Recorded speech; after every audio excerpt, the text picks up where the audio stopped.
8 April 2026 பாஸ்கா எண்ணிழமையின் புதன்கிழமை. முதல் வாசகம் திருத்தூதர் பணிகள் நூலிலிருந்து வாசகம். அதிகாரம் 3 இறை வார்த்தைகள் 1-10 முடிய. ஒரு நாள் இறைவேண்டல் செய்யும் நேரமாகியும் பிற்பகல் 3 மணிக்கு பேதுருவும் யோவானும் கோவிலுக்கு சென்றனர். அப்பொழுது பிறவிலேயே கால் ஊனமுற்றிருந்த ஒருவரை சிலர் சுமந்து கொண்டு வந்தனர். கோவிலுக்குள் செல்பவரிடம் பிச்சை கேட்பதற்காக அவரை நாள்தோறும் கோவிலின் அழகு வாயில் என்னுமிடத்தில் வைப்பர். அவர் கோவிலுக்குள் சென்று கொண்டிருந்த பேதுருவையும் யோவானையும் கண்டு பிச்சை கேட்டார். பேதுருவும் யோவானும் அவரை உற்று பார்த்து, எங்களைப் பார் என்று கூறினார். அவர் ஏதாவது கிடைக்கும் என்ற எதிர்பார்ப்புடன் அவர்களை ஆவலுடன் நோக்கினார். பேதுரு அவரிடம், வெள்ளியும் பொன்னும் என்னிடம் இல்லை.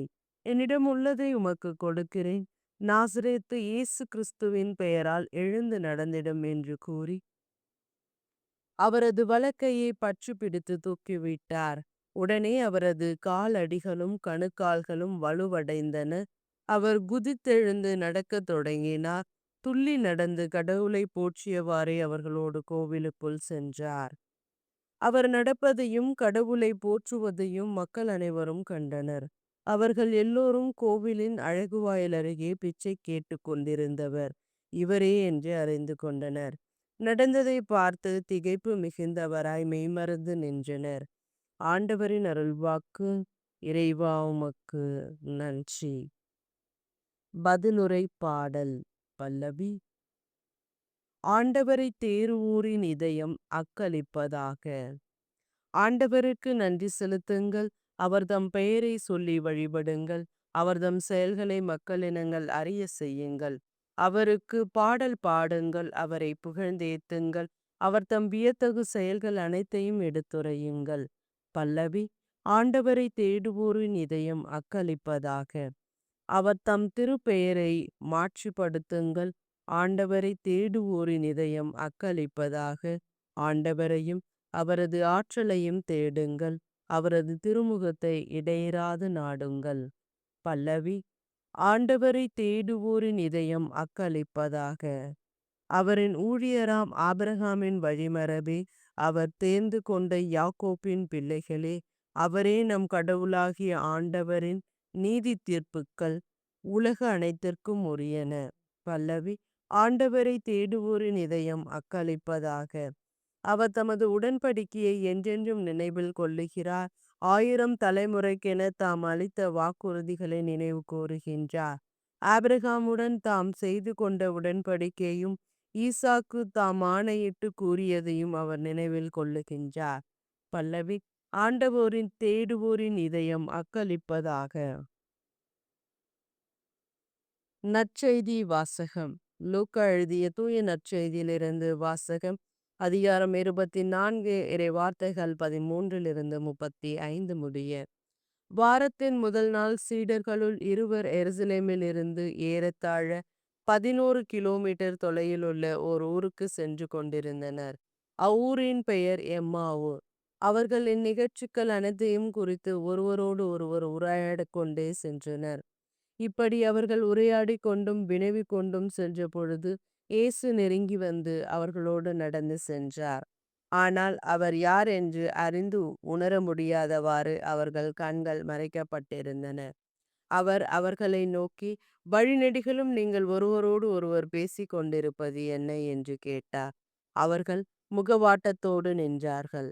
அவர்களுள் கிளியோப்பா என்னும் பெயருடைய ஒருவர் மறுமொழியாக, எருசலேமில் தங்கியிருப்பவருள் உமக்கு மட்டும்தான் இந்நாளில் நிகழ்ந்தவை தெரியாதோ என்றார். அதற்கு அவர்களிடம், என்ன நிகழ்ந்தது என்று கேட்டார். அவர்கள் அவரிடம், நாசரேத்து இயேசுவை பற்றியே தான் பேசுகிறோம். அவர் கடவுளுக்கும் மக்கள் எல்லோருக்கும் முன்பாக சொல்லிலும் செயலிலும் வல்ல இறைவாக்கினராக திகழ்ந்தார். அவர் இஸ்ரேலை மீட்கப் போகிறார் என்று நாங்கள் எதிர்பார்த்து இருந்தோம். ஆனால் தலைமை குருக்களும் ஆட்சியாளர்களும் அவருக்கு மரண தண்டனை விதித்து சிலுவையில் அறைந்தார்கள். இவையெல்லாம் நிகழ்ந்து இன்றோடு 3 நாட்கள் ஆகின்றன. ஆனால் இன்று எங்களை சேர்ந்த பெண்களுள் சிலர் எங்களை மலைப்புக்கு உள்ளாக்கினர். அவர்கள் விடியற்காலையில் கல்லறைக்கு சென்றார்கள். அவருடைய உடலை காணாது திரும்பி வந்து வானதூதர்களை கண்டதாகவும், இயேசு உயிரோடு இருக்கிறார் என்று அவர்கள் கூறியதையாகவும் சொன்னார்கள்.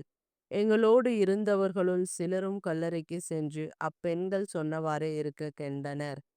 ஆனால் அவர்கள் இயேசுவைக் காணவில்லை என்றார்கள். இயேசு அவர்களை நோக்கி, அறிவீலிகளே, இறைவாக்கினர் உரைத்த எல்லாவற்றையும் நம்ப இயலாத மந்த உள்ளத்தினரே, மெசியா தாம் மாட்சி அடைவதற்கு முன் இத்துன்பங்களைப் படவேண்டும் அல்லவா என்றனர். மேலும் மோசே முதல் இறைவாக்கினர் அனைவரின் நூல்களிலும் தம்மைக் குறித்து எழுதப்பட்ட யாவற்றையும் அவர் அவர்களுக்கு விளக்கினார். அவர்கள் தங்கள் போக வேண்டிய ஊரை நெருங்கி வந்தார்கள். அவரோ அதற்கு அப்பால் போகிறவர் போல் காட்டிக்கொண்டார். அவர்கள் அவரிடம், எங்களோடு தங்கும், ஏனெனில் மாலை நேரமாயிற்று, பொழுது போயிற்று என்று கூறி கட்டாயப்படுத்தி அவரை இணங்க வைத்தார்கள். அவர் அங்கு தங்குமாறு அவர்களோடு சென்றார். அவர்களோடு அவர் பந்தியில் அமர்ந்த பொழுது அப்பத்தை எடுத்து கடவுளை போற்றி பிட்டு அவர்களுக்கு கொடுத்தார். அப்பொழுது அவர்கள் கண்கள் திறந்தன. அவர்களும் அவரை அடையாளம் கண்டு கொண்டனர். உடனே அவர் அவர்களிடமிருந்து மறைந்து போனார். அப்பொழுது அவர்கள் ஒருவரை ஒருவர் நோக்கி, வழியிலேயே அவர் நம்மோடு பேசி மறைநூலை விளக்கும் பொழுது நம் உள்ளம் பற்றி எரியவில்லையா என்று பேசிக்கொண்டார்கள். அந்நேரமே அவர்கள் புறப்பட்டு எருசலேமுக்கு திரும்பி போனார்கள். அங்கே 11 அவர்களோடு இருந்தவர்களும் குழுமி இருக்க கண்டார்கள். அங்கிருந்தவர்கள், ஆண்டவர் உண்மையாகவே உயிருடன் எழுப்பப்பட்டார், அவர் சீமோனுக்கு தோற்றம் அளித்து உள்ளார் என்று சொன்னார்கள். அவர்கள் வழியில் நிகழ்ந்தவற்றையும் அவர் அப்பத்தை பிட்டுக் கொடுக்கும் பொழுது அவரை கண்டு கொண்டதையும் அங்கிருந்தவர்களுக்கு எடுத்துரைத்தார்கள். ஆண்டவரின் அருள்வாக்கு.